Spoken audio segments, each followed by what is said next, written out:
আসেন আমরা আসলে আলোচনা করি নাকি? কথাই থাক, আপনি ব্যর্থ হয়ে যাচ্ছেন, এটা সম্ভব। যত ভালো প্রোডাক্ট থাক, যত শিক্ষা থাক, যত কিছুই থাক, তারপরও আপনি সফল হতে পারবেন না যদি আপনি মনে না করেন যে এটা আপনার পক্ষে সম্ভব, এটা আমি পারবো। দেখেন, মানুষ চাঁদে যেতে পারতো না কোনোদিনও, মানুষ চাঁদে যেতে কোনোদিনও পারতো না যদি মানুষ এটা বিশ্বাস না করতো যে চাঁদে যাওয়া সম্ভব। মানুষ যখনই বিশ্বাস করেছে চাঁদে যাওয়া সম্ভব, তখনই মানুষ চেষ্টা করেছে এবং ঠিকই পৌঁছে গেছে। মানুষ কোনোদিনও চাঁদে যেতে পারতো না যদি বিশ্বাস করতো চাঁদে যাওয়া সম্ভব নয়, চেষ্টাও করতো না, পৌঁছতেও পারতো না।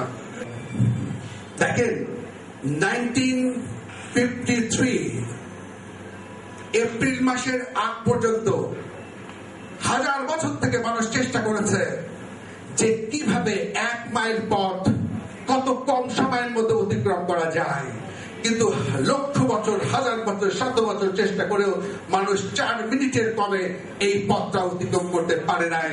তখন ইউনিভার্সাল ট্রুথ হয়েছে যে it is called it's a barrier। তখন এই ইউনিভার্সাল ট্রুথ হয়েছে যে মানুষ যতই চেষ্টা করুক, মানুষ 1 মাইল পথ কখনো 4 মিনিটের নিচে অতিক্রম করতে পারবে না, মানুষ 4 মিনিট বা তার বেশি লাগবে। ইট ওয়াজ ইউনিভার্সাল ট্রুথ। বিজ্ঞানীরা গবেষণা করে বললেন, মানুষ যতই চেষ্টা করুক, মানুষ যতই পরিশ্রম করুক, মানুষ কখনোই 1 মাইল পথ যত প্র্যাকটিস করে দৌড়া অলিম্পিকে 4 মিনিটের কমে কখনোই সম্ভব নয়। আর এটাকে বলা হয়েছিল কি? Universal truth. আর এটাকে বলা হয়েছিল 4 মিনিট ব্যারিয়ার, যে এটা হচ্ছে ব্যারিয়ার, 4 মিনিটের কমে কখনো পারা সম্ভব নয়। আমি বারে বারে বলছি, ইট ইজ ইউনিভার্সাল ট্রুথ ছিল। এবং নিউরো বিজ্ঞানীরা গবেষণা করে বললেন যে আসলে 4 মিনিটের কমে কখনো পারবে না, কারণ মানুষ যদি কখনো 4 মিনিটের কমে 1 মাইল পথ অতিক্রম করার চেষ্টা করে, তাহলে ব্রেনের নার্ভ ছিঁড়ে যাবে, ফুসফুস ব্লাস্ট হয়ে যাবে, মানুষ হার্ট ফেল করবে। বলছে আসলে এটা সম্ভব নয়। বাট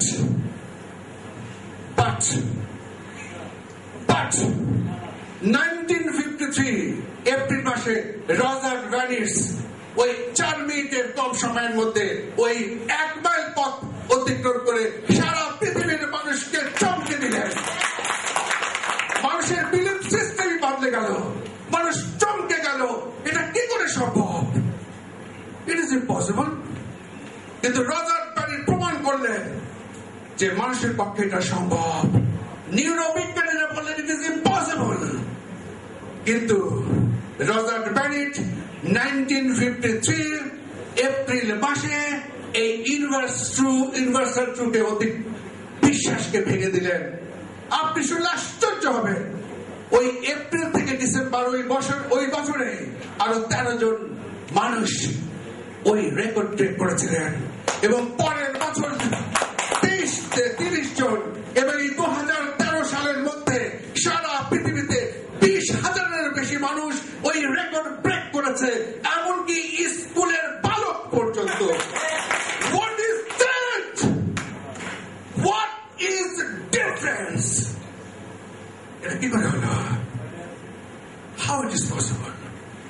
কারণ এপ্রিল মাসের 13 তারিখে, ওই এপ্রিল মাসের 1853 সালে এপ্রিল মাসে যখন রজার ভ্যানিস পেরেছে, তখন বিলিফ সিস্টেম পরিবর্তন হয়েছে। তখন মানুষ মনে করে বলেছে, বিশ্বাস করেছে, রজার ভ্যানিস যখন পেরেছে তখন এটা আমার পক্ষেও সম্ভব।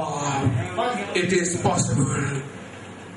রজার ভ্যানিস যদি পারে, আমি পারবো না কেন? আর আগে মনে করা হতো ইট ইজ ইম্পসিবল, আর মানুষ কখনোই পারে নাই। লক্ষ বছর ধরে যা পারে নাই, রজার ভ্যানিসের পরে এই 2013 পর্যন্ত 20,000 মানুষরা পেরেছে, শুধু একটাই কথায়, যে ইট ইজ পসিবল। একটি বাক্য পৃথিবীর বিশ্বাসকে বদলে দিয়েছে। কিন্তু মজার ব্যাপার কি জানেন, নিউরোসার্জারি নিউরোবিজ্ঞানীরা গবেষণা করে বললেন এই রেকর্ড ভাঙার পর যে আসলে এটা সম্ভব নয়। আপনার বিস্ময়ের ব্যাপার আমি জানাই আপনাকে, নিউরোবিজ্ঞানীরা ওই রাজারপেটের রেকর্ড ভেদ করার পর তারা আবার ল্যাবরেটরি পরীক্ষা করে বললেন আসলে এটা সম্ভব না, মানুষ কিছুতেই সেটা পারবে না। তো রাজারপেট করে মানল, বিজ্ঞানীরা গবেষণা করে বললেন এটা আসলে সম্ভব নয়। একটা মানুষ যখন মনে করে, বিশ্বাস করে যে এটা আমি পারবো, এটা আমার পক্ষে সম্ভব, I can do it, it is possible, এই শব্দটা তার ব্রেনের ভিতরে একটা গভীর ইন্টেন্সিটি তৈরি করে এবং তার ব্রেনের নার্ভাস সিস্টেমকে বলতে দেয়, তার ব্রেন, তার নার্ভস, তার হার্ট, তার ফুসফুস সমস্ত নার্ভাস সিস্টেমকে শক্তিশালী করে ফেলে, অস্বাভাবিক করে ফেলে, বদলে ফেলে। মানুষ যখন বিশ্বাস করে ইট ইজ পসিবল, তার শরীরের ভিতরে নার্ভাস সিস্টেমটাই চেঞ্জ হয়ে যায়। ইট ইজ পসিবল, আসলে সম্ভব নয় যতক্ষণ পর্যন্ত না এটা বিশ্বাস করবে। আর এটা হচ্ছে একটা শব্দ, আর শব্দটা কি? It is possible. বিজ্ঞানীরা বলছে নট পসিবল। হিমালয় জয় করে যখন নামতে গিয়ে যেই জায়গায় মারা গেল, ঠিক কাছাকাছি, ঠিক হিলারি, এডমন্ড হিলারি ঠিক ওই জায়গায় আরেকটু হলেই হিমালয় পর্বত ক্রস করবে, ওই জায়গা পর্যন্ত গিয়ে আর যেতে পারে নাই, ফেরত এসছে। কিন্তু যতটুকু গেছে ওটাই মানব ইতিহাসের সবচেয়ে উঁচু জায়গা। সাংবাদিকরা তাকে ধরে আর জিজ্ঞেস করে এত দূর গেলেন, একটুর জন্য যেতে পারলেন না, ঘটনাটা কি, আপনার অভিজ্ঞতা কি? এডমন্ড হিলারি প্রশ্ন শুনে শুনে বিরক্ত হয়ে একদিন ঠিক এরকম আপনারা যেমন বসে আছেন এরকম একটি অনুষ্ঠানে তিনি গিয়ে, আপনি আশ্চর্য হয়ে যাবেন, সেই পর্দার মধ্যে সেই হিমালয় পর্বতের ছবি তিনি এঁকে দিয়ে সমস্ত সুধী সমাজ, সাংবাদিক সমাজের কাছে তিনি বলছেন, তিনি কি বলছে জানেন? তিনি বলছেন, হে হিমালয়, হে হিমালয়, তুমি যতটুকু বড় হওয়ার হয়ে গেছো, তুমি যতটুকু উঁচু হওয়ার হয়ে গেছো, আমি মনের শক্তিতে প্রতিক্ষণ উঁচু হচ্ছি, বড় হচ্ছি। তুমি এবার আমাকে হারিয়েছো, কিন্তু আগামীবার আমি তোমাকে ঠিকই হারাবো। কি দারুণ! তিনি কি বলছেন? হে হিমালয়, তুমি যত বড় হওয়ার হয়ে গেছো, যত উঁচু হওয়ার হয়ে গেছো, কিন্তু আমি একটা মানুষ, আমার মনের শক্তি, ইচ্ছা ক্ষণে ক্ষণে বড় হচ্ছে, বড় হচ্ছে তো হচ্ছে, তোমাকে আমি নিশ্চয়ই আগামীবার পরাজিত করবো। মানুষ ব্যর্থ হয় কারণ মানুষ সফল হতেই চায় না।